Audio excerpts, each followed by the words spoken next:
Consistency is key in whatever you do in life.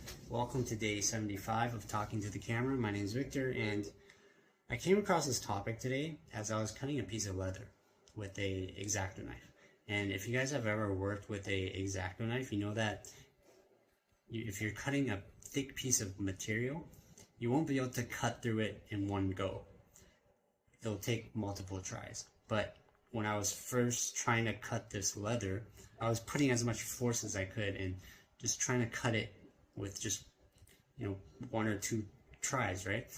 But I realized that the result was really ugly. It was just really bad because the edges were really jagged and the leather would just start crumpling up at the cut line. And so I took a different approach. I lessened my force, but I went over it like 20 times. And obviously I came out with a very clean line. So that's an example of consistency from, my day-to-day life that I noticed.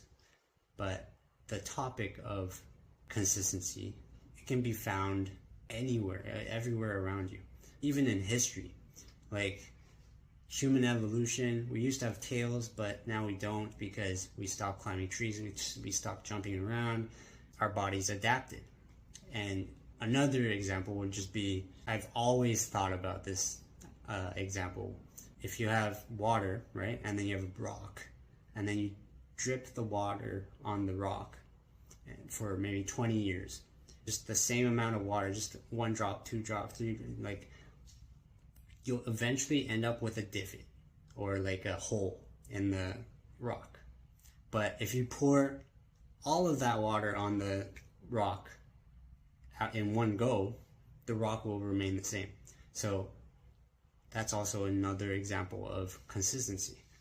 So whatever you do in life, just know that if you show up for yourself and you just do the work, even if it doesn't seem that meaningful, it doesn't matter, because in the long run, it will show. It will be able to see it in the long run.